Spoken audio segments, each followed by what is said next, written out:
दादा, आपण मुलीच्या शिक्षणाचा मोफत शिक्षण करण्याचा चांगला निर्णय घेतला त्यामध्ये. आता काय झाले, काही कॉलेज 2017 साली माननीय देवेंद्रजींनी मुलांना निम्मी फी प्रतिपूर्ती 8 लाखापेक्षा आईवडिलांचं उत्पन्न कमी पाहिजे आणि मुलींना आर्ट्स, सायन्स, कॉमर्स सारख्या परंपरागत कोर्सेसची 100% फी माफ 17लाच केली. पण आर्ट्स, सायन्स, कॉमर्सची फी 600, 800, 1000, 1200 असते.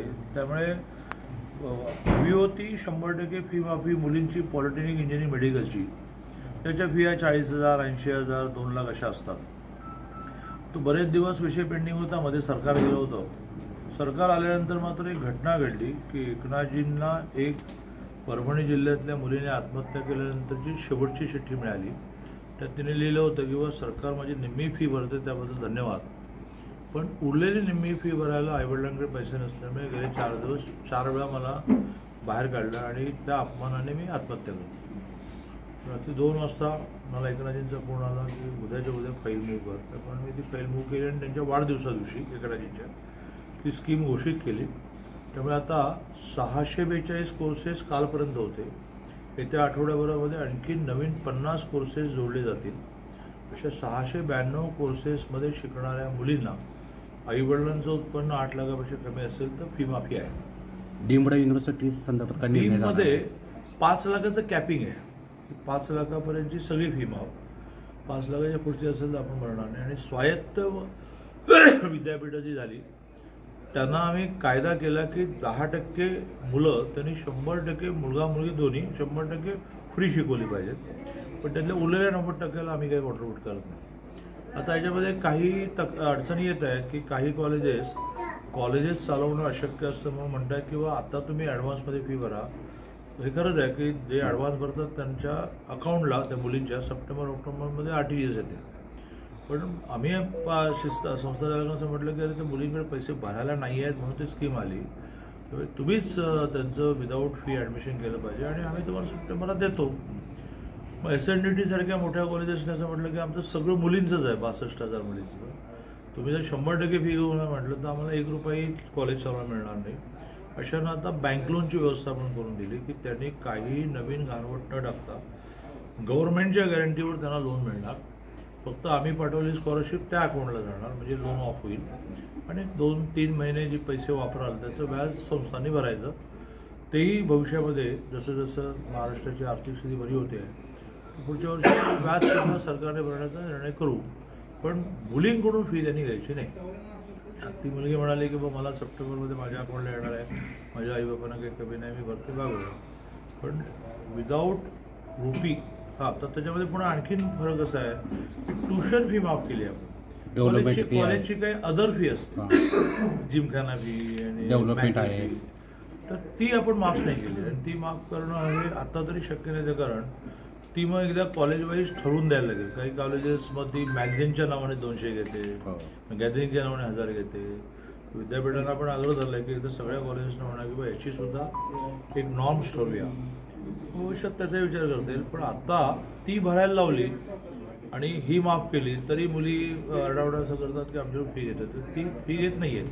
ट्युशन फी माफच आहे, अदर फी अजूनही आपण माफ केली नाही आहे. भविष्यात ती पण विधानसभा भाजपला लढवणार नाही. आता राजकीय प्रश्न आहे. मी आता इथं का आलो ते सांगतो. रुपालीचं आडनाव पण माहीत नाही मला. मॅडम या की आपण रुपाली पवार नावाची मुंबईची एक महिला, तिने हिलिंग ट्रीटमेंट जी असते जी शरीराच्या आतल्या स्नायूंना व्यायाम देते त्याचा एक 3 महिन्याचा 6 महिन्याचा MCVC म्हणजे व्होकेशनल कोर्सेसचा कोर्स केला आणि त्यातून ती अनेकांना घरी जाऊन ट्रीटमेंट द्यायला लागली. तिचे गुरु जे आहेत ते माझ्याशी जास्त कनेक्ट आहेत, जे एक काळ नवाकाळचे उपसंपादक म्हणजे त्या काळाचे जे अग्रलेख नवाकाळचे गाजायचे ते बहुतांश हे नगरसेवकांनी लिहिलेले असतात. नगरसेवकांची स्वतःची 25 पुस्तकं आहेत. तर ते मला कनेक्ट झाले ट्रीटमेंटला आणि त्यांनी असं म्हटलं की मला 5000 मुलांना ही विद्या शिकवायची आहे मृत्यूपूर्वी आणि त्यातल्या बऱ्याच जणांना सेंटर्स ओपन करून द्यायचे. तर त्यांचं चालू आहे. 5000 झाली की नाही माहिती पण खूप मुलांना ते शिकवत आहेत. त्यातली 2 सेंटर मी उभी करण्यात यशस्वी झालो. एक कोल्हापूरला सुरू होऊन 2 वर्ष झालं आणि इथे मात्र ह्या रुपाली पवार येऊन राहिल्या 5 वर्षापूर्वी सुरुवातीला मी आग्रह करतो की भाड्याच्या घरात चालवा, नीट चालू दे, मग बघू. 5 वर्षात त्यांनी खूप ह्या भागातले पेशंट ट्रीट केले. प्रामुख्याने पॅरालिसिस झाला, ॲक्सिडेंट झाला, पार्किन्सन झाला, तर त्यालाही ट्रीटमेंट खूप चांगली आहे. अनेकांना खूप भाड्याच्या घरात रश असतो. मग मात्र इथले करवाजी नावाचे जे उदार बिल्डर आहेत त्यांनी खूप स्वस्तात जागा दिली. तर तो माझा आग्रह असतो की मी 12 मुलींची हॉस्टेल मला बांधली, पण जागा तुमची, बांधकाम मी करणार. बांधकाम मी करणार म्हणजे तुमच्यासारख्यांकडून पैसे गोळा करणार. तशी मी रुपाली पवारांना, रुपाली ताईंना सारखा आग्रह करत होतो की जागा शोधू. तर त्यांना नाही शोधता आले विचारलं, कारण तिला एक फलटण बिल्डर काही माहीत नव्हतं. पण अचानक करवाजी मला कुठून सापडले माहीत नाही, पण सापडले आणि त्याने मला खूप स्वस्तात जागाही देऊ गेली. त्याच्यावर एक खूप सुंदर इमारतीचा प्लेनपेक्षाही वर आलं. फेब्रुवारीपर्यंत तयार होईल, ते बघायला बी आलो. ते फेब्रुवारीपर्यंत तयार होईल, मग मार्च एप्रिलमध्ये इंटिरियर होईल. ती तरुण मुलगी तिचे आर्किटेक्ट आहे. आणि मग मात्र थोडं रेसिडेन्शियल पण ते होईल. एक 5-10 बेड पण ठेवू ना. किती बेड ठेवू. मी काही जण ट्रीटमेंटला आले, जाय करता येत नाही, 7 दिवस करावं. तर अशा एका चांगल्या कामाला कार्यक्रम माझा दहिवडीला आहे.